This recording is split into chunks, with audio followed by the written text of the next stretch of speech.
common heart problem where the arteries supplying blood to the heart become narrowed or blocked, usually by a build-up of plaque. This blockage reduces blood flow, potentially leading to chest pain, shortness of breath, and even heart attack. Using human biodigital tool, we'll explore this important condition in more details. So the images you see here illustrate the progression of coronary artery disease, or CAD, condition that affects the heart's blood supply. The image 1 shows a healthy heart with its coronary arteries highlighted in red. The heart is a muscular organ that is responsible for pumping blood throughout your body. Next image is the coronary arteries. The red lines represents the coronary arteries. The coronary arteries are blood vessels that wrap around the outside of the heart. These arteries supply oxygen-rich blood to the heart muscles. Next image is the walls of the coronary arteries, which contains 3 layers. The first one is the endothelium, or inner lining. This is the smooth innermost layer that directly touches the blood flowing through the artery.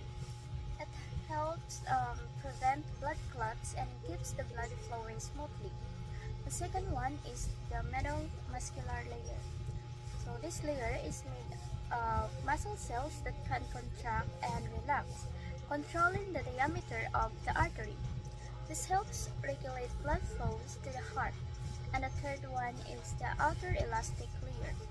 So this outer layer provides support and flexibility to the artery, allowing it to stretch and recoil as blood flows through. The next image is the waste accumulation in the coronary artery wall.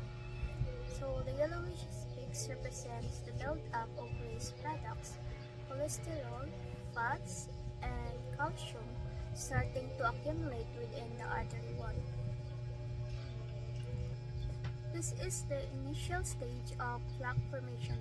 While not immediately causing problems, this accumulation is the first step toward potentially serious issues like atherosclerosis, hardening of the arteries, which can restrict blood flow to the heart. Smooth inner lining in the endothelium of the artery is damaged, allowing this waste to build up. Next is the atherosclerosis. So, after time, cellular waste solidifies into a fatty acid substance called plaque inside the coronary arteries. Plaque, or an arrhythma, is a fatty material that builds up inside your arteries. It's made of cholesterol, proteins, and other substances that circulate in your blood. Atheroma grows over time and may lead to coronary artery disease. Plaque accumulation in artery wall is called atherosclerosis. So this is where the problems start to arise. Next image is the atherosclerosis causing reduced blood flow to the heart. This shows how the plaque build-up narrows the coronary arteries, making it harder for blood to reach the heart muscle. So it's like a partially blocked pipe, so the blood cannot flow through as easily, leading to problems like chest pain, shortness of breath, and even heart attack.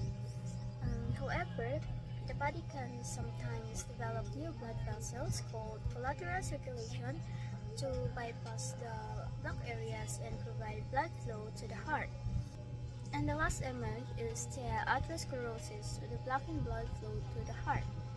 So if plaque continues to grow over time, it can completely block blood flow through the coronary arteries. So this stops blood from reaching the heart muscles, which can cause a heart attack.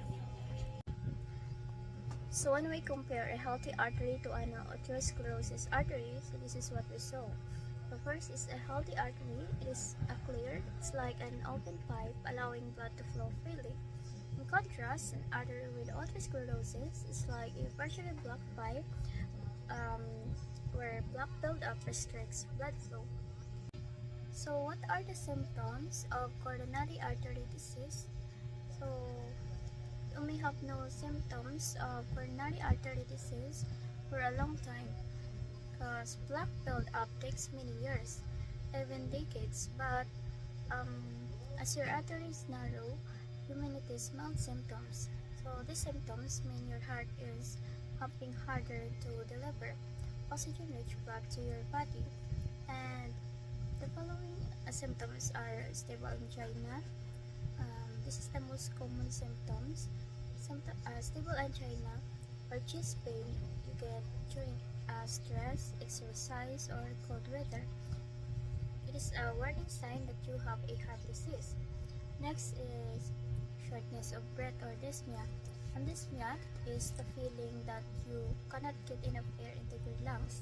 So it might feel like your chest is tight, you're gasping for air, or you're working harder to breathe.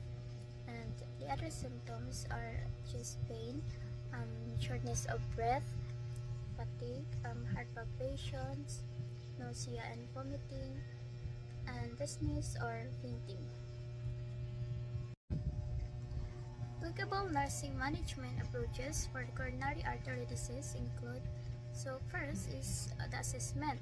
You gather information, carefully assess the patient's health history, including risk factors like smoking, high cholesterol, diabetes, and family history.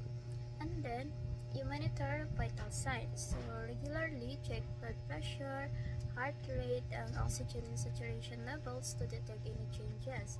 Also, assess symptoms, pay close attention to chest pain kung may shortness of breathing and fatigue and other symptoms that might indicate worsening the coronary artery disease. Additionally, nurses can help patients by administering medications that reduce cholesterol levels, lowering blood pressure, improving circulation, and reducing other risk factors that associated with the condition.